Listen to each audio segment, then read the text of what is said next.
Welcome to the source.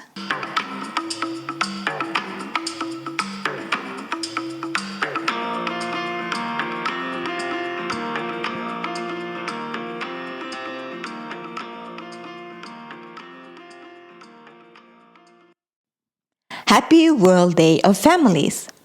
There is nothing as emotionally vulnerable as talking about your family, whether the one you grew up in, how that was, or the one you're having yourself or not having.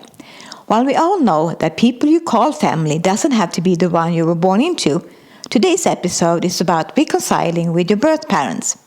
I'm Hannah Tellusel, and this is the Source Podcast, your source of inspiration and good things. I was born in Sweden by Swedish parents and grew for the most part up here together with my 4-year younger brother. However, we moved and traveled a lot, so I never felt rooted and thus not safe. On my mother's side was poverty, and her Polish mother survived 2 work camps during World War II. On my father's side was nobility, and my dad spent summer vacations in Italy every year. His mother came from Belgium but passed away before he turned 18. My mother worked as a language teacher in various forms and a little as a secretary. My father worked as an ethnographic author and art critic and giving talks occasionally.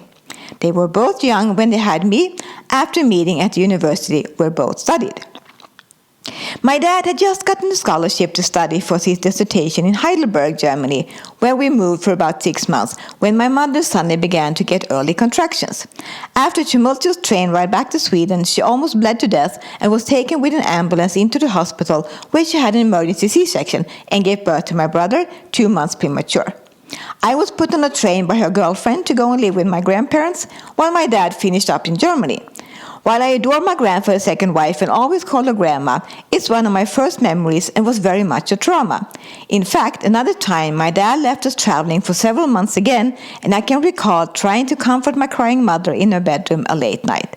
He was always on the go and I never felt prioritized. While we always had good food and wore nice clothes, we didn't have color TV until I was 18, and none of my parents had a driver's license and thus no car. It was seen as a bit odd where we lived in a small town down south.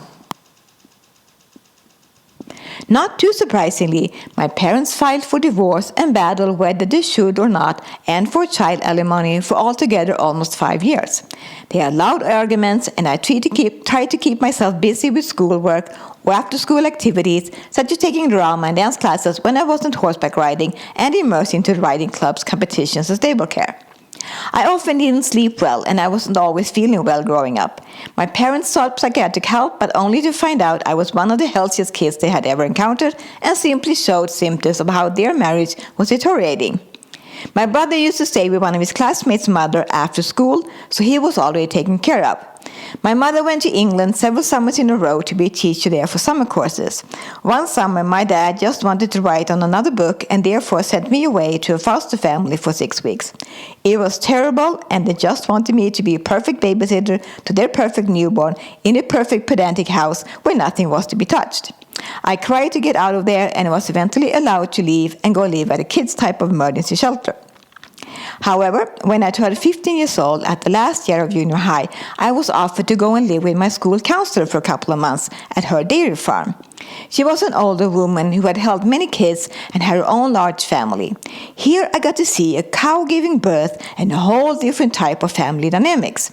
I began to understand how dysfunctional mine had been and how affected I and my brother had become. High school was easier and more fun. I went on my own language course trip, but to France with a classmate for 6 weeks. I worked after school and during summers, and my mother started dating an American through the firm where she was working. We went to see him and his son in Hartford, Connecticut, and I got my first taste of the Big Apple at a day trip. A friend of his, also working for the same firm, offered me to come and live with them for a year as an exchange student upstate New York, which I also did. They, however, ended up in a divorce too, and it turned out that my mother was more into him than her fiancé, so she remained in Sweden. Here, she unfortunately started dating married men, and I began to understand how her boundaryless life was in one way giving me lots of freedom, but in another way forcing me to be the adult of the family my entire life. And while she sought my validation all the time and not sure how to deal with my maturing, my dad tried to give me a bad conscience for not wanting to spend time with him weekends when I'd rather meet my friends or horseback ride. My mother wanted me to talk about my dad's life and my dad about my mother's. I didn't want to deal with either. Fast forward to 2004, when my mother's cancer got worse, I understand how I had assumed a parental role in my family and in most of my relationships and decided to heal this and any generational traumas and to break any destructive patterns. I began to look for my inner child and work with forgiveness. Through several travels to Hawaii, which you can read about in my books, I learned to pray the Morrnah Simeona Ho'oponopono prayer. While many native Hawaiians think it's controversial to let white people use it, I am so glad I found it and learned it. The beginning part of it reads, Divine Father, Mother, Child as one. When I said this the first time in my own apartment in Sweden in 2008, I became very moved and understood at some plane how I carried these pieces within and now could mend them together. I wrote down examples of events and heard in all my relationships and used this prayer. And little by little, my life changed and improved. I changed and improved. Step by step, I felt myself reconnecting to my inner child and learning what had scared her away, now being able to embrace her and comfort her myself.